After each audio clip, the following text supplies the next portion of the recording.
Good afternoon, everyone.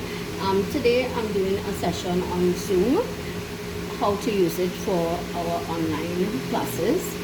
I'm not a tech person, and I've shied away from using different apps because, for me, not being a tech person, my answer to everything is shut off the computer and restart again whenever I have a problem. So after looking at different apps, I felt that the Zoom app was the one that would, best suit me and my objectives. I wanted to make sure that I had a connection with my students, that they would feel as though they're still in the classroom setting, and it would also be something that would be a little easy for them, for they themselves to navigate. So I chose Zoom. So let's get it.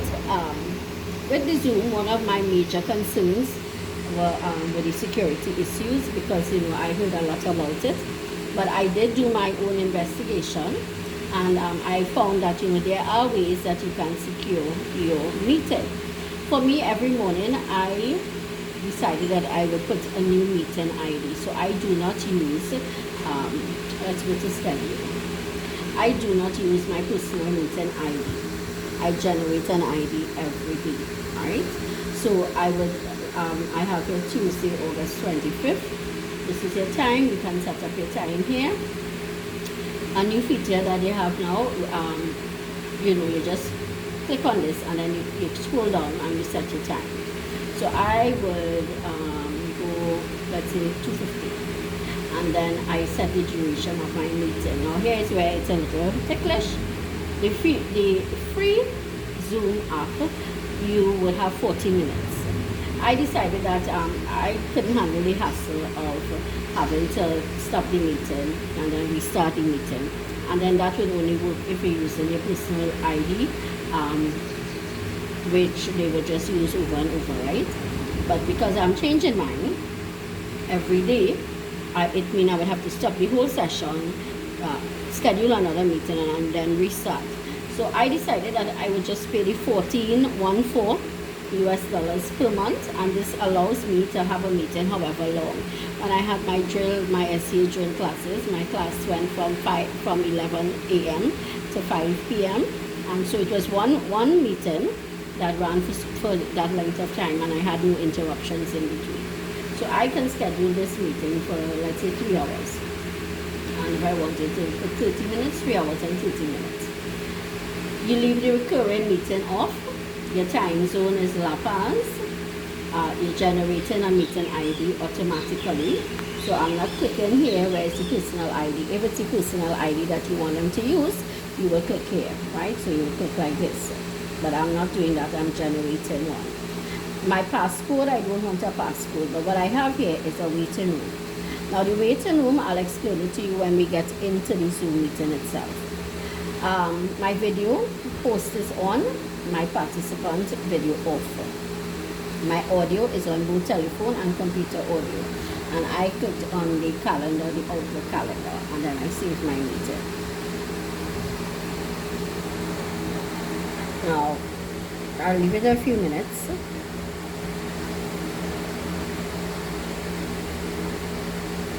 Now over here, while this is saving, your advanced options here, you could click here and you will see some options that you could click on, right? So now if I go to meetings, I'm going to see that my meeting is set here, and this is my ID, and this is the ID I tell my parents. I will put on my WhatsApp group this ID, so this is what they're going to click on, and there's no need for the password. So I'm going to go back to home now. Now the children, they would go on the join meeting, right? And when I open my Zoom icon, I'm seeing this here, which tells me I have a meeting at 12:30 p.m. And it's for 1 hour, and I can start this meeting now. So I'm going now. Before we start the meeting, let me just show you your settings. This little button here is your settings. And in your settings, you can change different things. Now, if I go to video here, so you're seeing me here because we're using the webcam camera. and I'm using my Lenovo camera. If I had plugged in a different camera onto my external camera, it will show up here. So if you do not want to use your camera on the computer, you just click on that camera and you will have it. Your mirror, my video adjust. I am adjusting my light automatically. Always display participant names on their video. This is something that I'll put in because I want to see who's in my meeting and I want to see their name. So these are my settings here. Advanced settings. We wouldn't interfere. Well, I wouldn't interfere with this, but you have like enable denoise, processing, video processing, etc. So now let's go into the meeting itself. So you use your settings and you could do different things with it. So I'm going to go back to my meeting and I'm going to start this meeting here. So I have my students on. I open my screen and I join with my computer audio.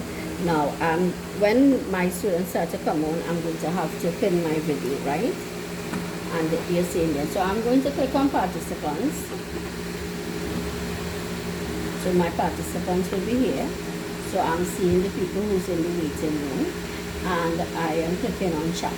So let me just explain this here before I start to load them in. This is your feature. If I want to, let's say I put my students to work and I don't want them to hear any background noise, I would mute myself so they won't hear me, right?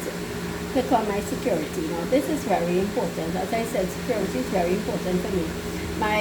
By enabling my waiting room, and you can always come onto your open your meeting, come here before the children come on, and you click on enable your meeting room.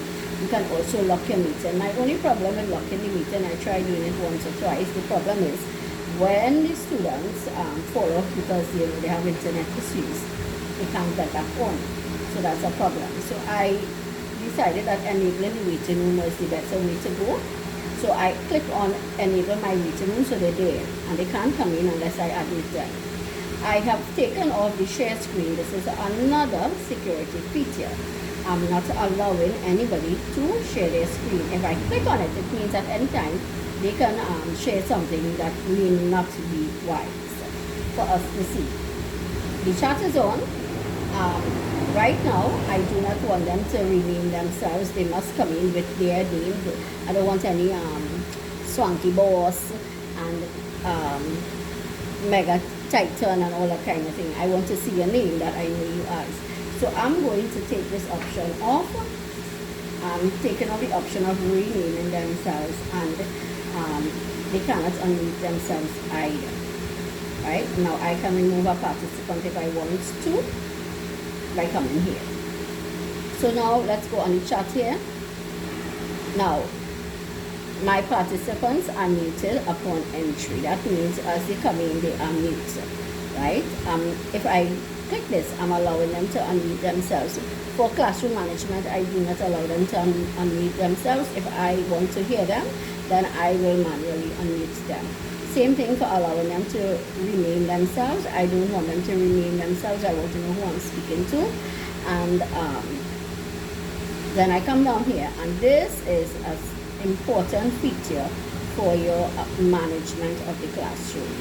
Now, I have host only. So the chat comes to only me. Sometimes you have some children who are shy, and then you have some who are very bold, and then you have some who like to bully others.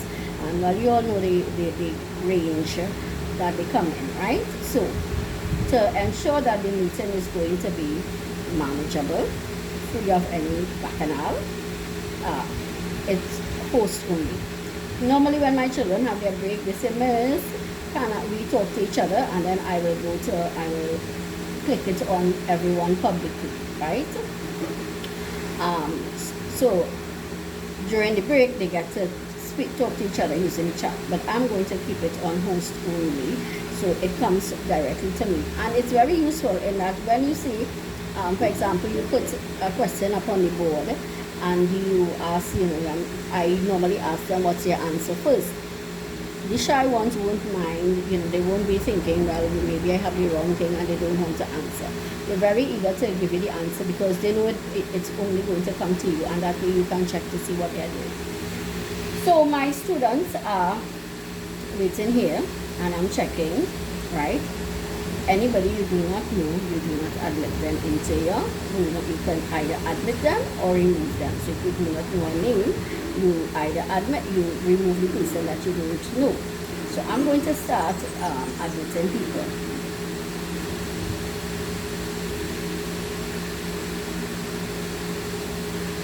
Now when the first person comes and you see the name there, I'm still going to go by my name.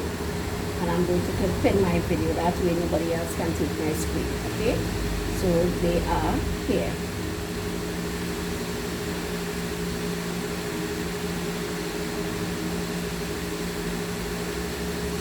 Hi guys.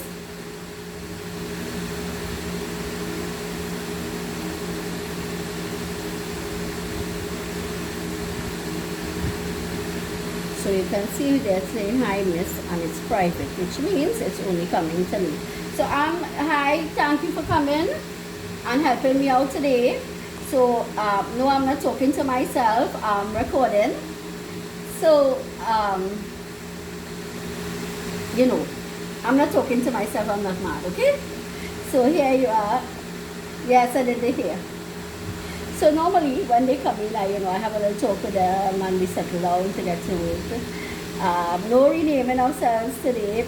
Okay, so, all right, so, okay. Samir, I'm going to use you as an example, okay? So Samir has come on with his mommy's name, Sally Rupan, and he wants to rename himself. So I'll go here, allow him.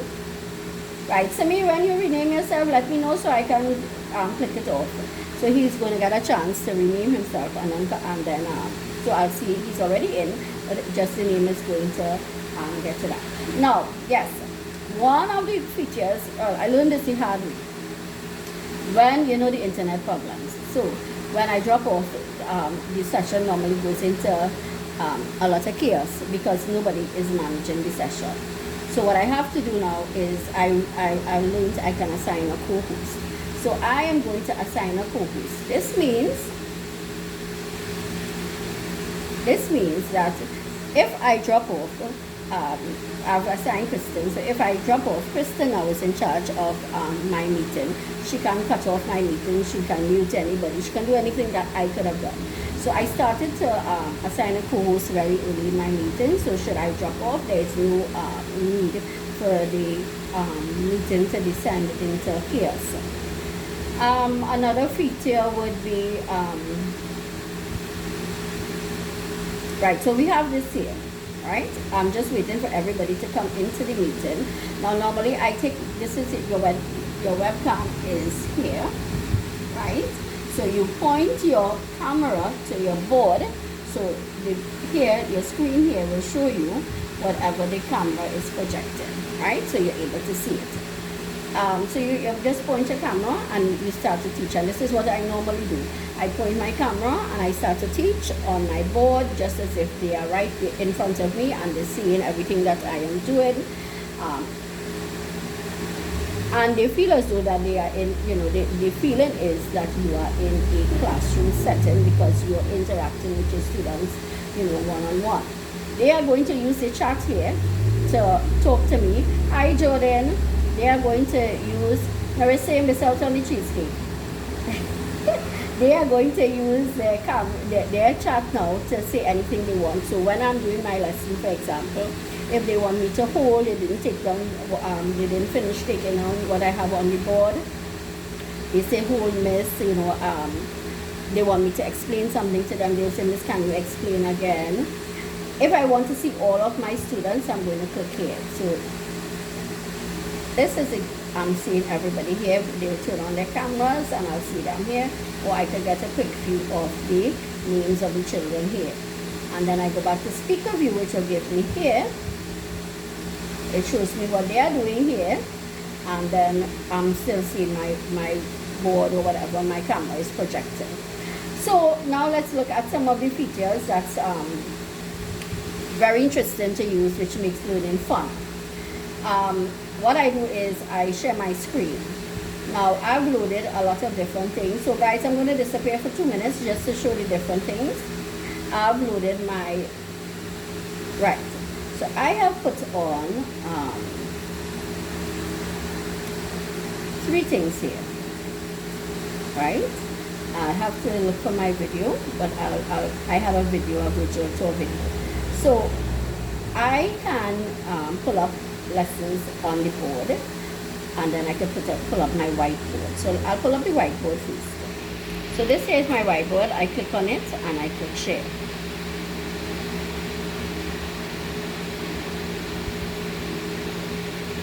So my whiteboard is going to come up and I open it. The children are still here, and I'm going to click on these 3 dots here. And what I do is I disable annotation, because if I leave the annotation, like if you have naughty children, they are going to use it and write up on your board. So I disable it. And I click on chat, and the chat comes up. So I can still see what the children are saying, and I click and move it to the side. I click and I move it to the side.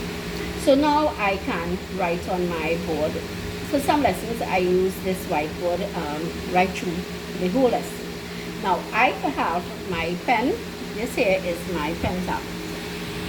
So I bought this pen tablet, and I have the pen for it. So I've already, so this is my pen tablet and my pen, and I've already plugged in the pen tablet. So I'm going to show you what you can do with the pen tablet. You have to click on it twice, right? So my pen tablet is now in operation, and you can see the pen there. And I can, provided my internet, because the internet is given, I can write anything here. 73, 12,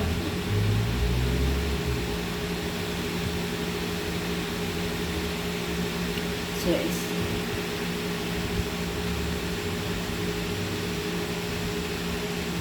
this is what I use. The Zoom whiteboard is what I use when I'm doing my videos that I have been posting online. I use the Zoom whiteboard for everything, for that. And I can clear it. If I want, I can use the text box here. So with the text box, I click on the text box and I expand. I will advise that you expand it all the way, because depending on how far you put this box, then it goes to a second line, right? So I'll show you. So I will have here the children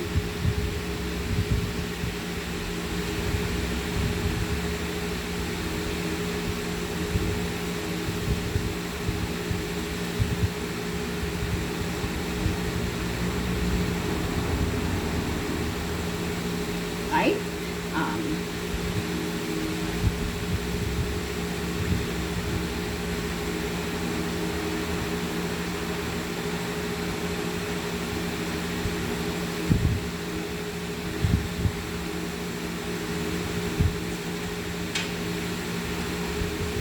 So they are also a fun bunch. I can, so I click it off here if I'm finished with that. Now, if I want, I can go to format, and I can change the font size then. So I can reduce it to 14. I can reduce it to 14, and I can click here. So I'll show you now. Let's say I'm leaving this text box like this. It means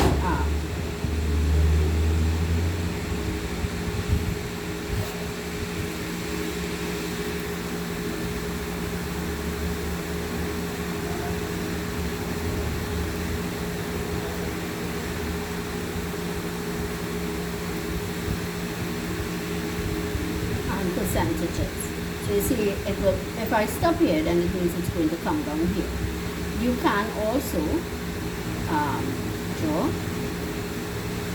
So I can draw a rectangle, click on it. Then if I want to, let's say I want to put measurements here, I click on my text box again. I will shape it up. And I could put here 24 centimeters. Click off. I can shape it up again.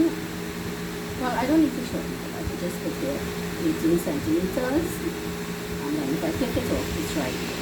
So you have some drawing options here. You have the arrow, you have the circle.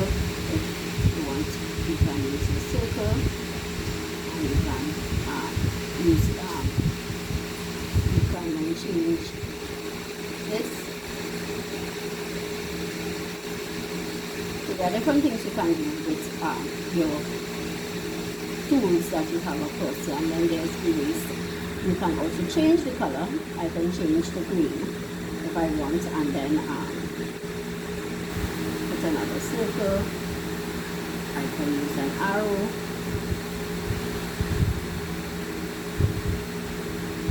So there are different things you can do with the tools. If I want, let's say I want somebody to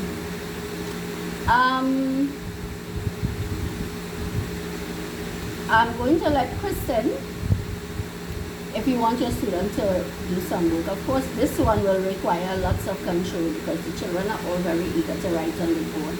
But let's say you want somebody to do something on the board, you can allow the annotation. So I'm going to enable annotation for others.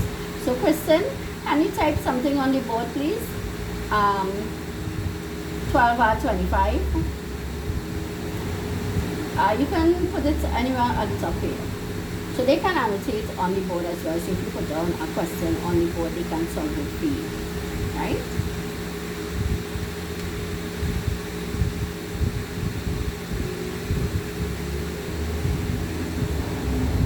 So she can use, because she has annotation, she can annotate on the board. And sometimes, you know, I give her a question to type out, and she can type it out. If you want them to make up their own questions, they can do it. Are you able to do question? Okay, where did you put your stuff? Can you come somewhere around here?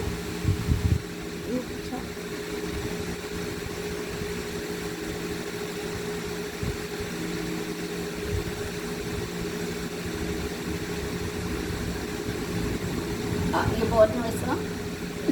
Because you're not getting to do any work?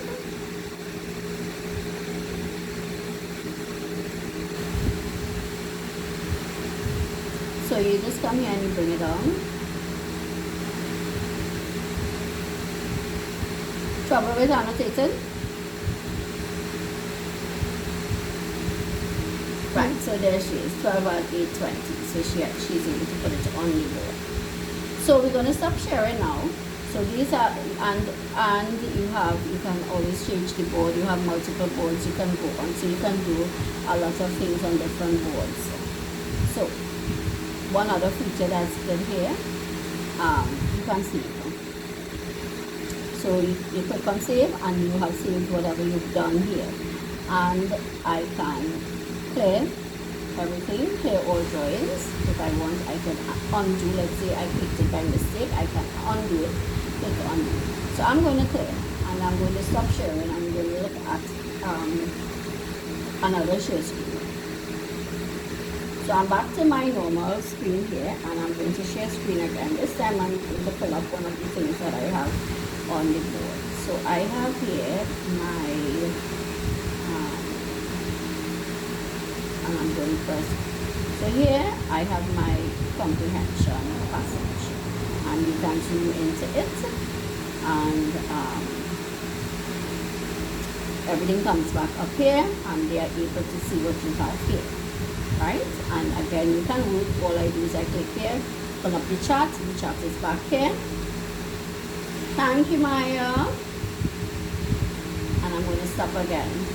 Now I wanted to show you, I'm just going to take 1 minute to pull up something here.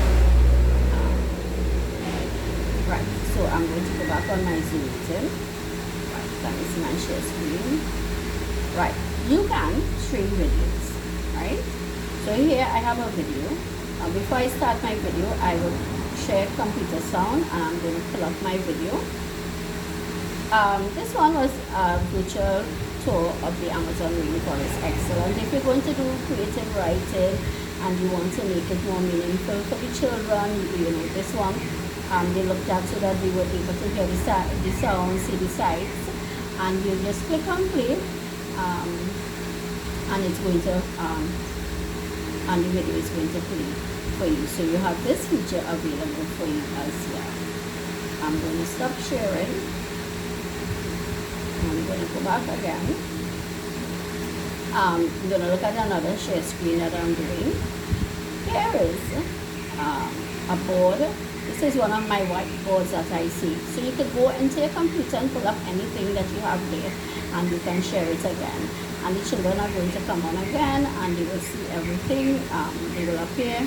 The internet is lagging a little bit, but they will appear, right? And they will see. There is one more that I wanted you to see. So I'm going to go back on my share. I'm going to stop sharing.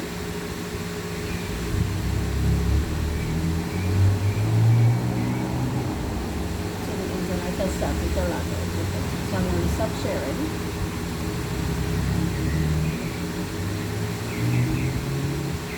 See, I dropped off now. So Crystal will be in charge now because I've dropped off.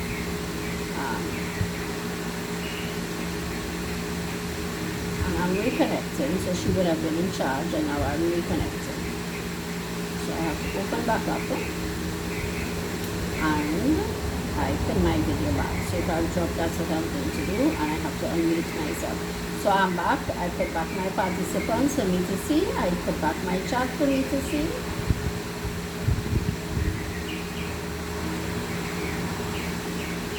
Right, and we're back. Yeah, I'm freezing a bit.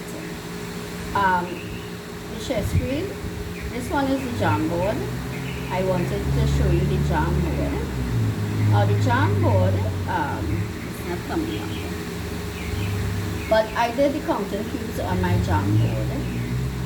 I found that it is excellent in that I could prepare my work. So I'm not going to share that. But with the Jamboard, it's now looking to come up here. It's now loading, so I'll come up to the time being, let it load, and then we'll come back and check it. With the Jamboard, you can use your, you go on Google, press those dots on the side where they have the Google slide, and you go on the Jamboard, and you can put down a whole, you can work on a whole lesson on the Jamboard, and you have 4 or 5 boards. You save it, and then you pull it up, and let me see if it's up here, it's not coming up. But you can then use the Jamboard onto your lesson plan. So basically this is it. Guys, thank you for coming on. We will have movie night tomorrow. I'm sticking. So we'll have movie night tomorrow. Thank you all for coming and participating and helping me. See you all tomorrow. Bye. And so they will log off one by one. They want me to unmute them, so I'm going to unmute them, and this is where you have to be careful.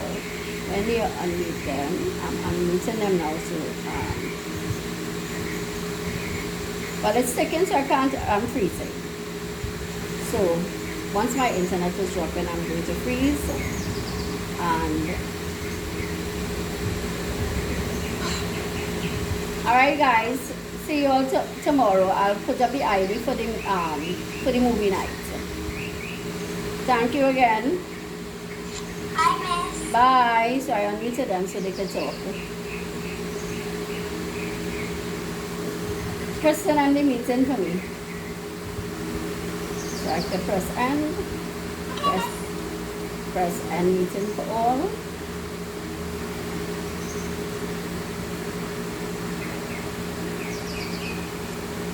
Alright. I press end meeting for all.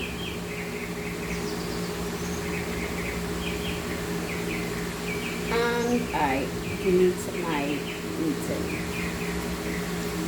I like to delete the meeting, that way nobody can linger on. If let's say we had not stayed, if I had a meeting for 3 hours and I didn't stay for 3 hours, nobody's going to linger on. Once I delete the meeting, it's done and nobody's in there. The security is a main feature. I do not use the breakout rooms mainly because when you put children in groups and they're not supervised, that's a big problem for me. As I said, security is a main concern. So if you institute these security features, so when I say my board, it's going to come up and it loads onto my PC. So if you institute these security measures, then Zoom really will not be a problem. And you can see how you can have a really good learning experience and be able to use a lot of different things. You can pull up videos, you can pull up lessons that you have stored, you can pull up pictures with the share screen, and so it's a world of possibilities, and you're able to interact with the children and you keep that connection with them, which is very important for me. That's how you get them to really work well. And so this is what I have been using. I really I've looked at the Google Slides. I'm a little confused. I don't want to put out a lot of work and then lose everything that you have worked on for a long while. So the Zoom is something that, because it's live and in real time, is something that I really, really, really like working with. I also, with the Zoom, I have the Edmodo class, and we put the extra exercises, assignments on the Edmodo for them. I also post the videos there for them as well. So all in all, the Zoom and the Edmodo has been working for me. Hopefully this has been helpful to you, for those of you who are contemplating how you're going to do your online classes. It has been the Zoom has been very good for me. My children have really come along with it. So hopefully this little session has been helpful for you. Thanks for joining me.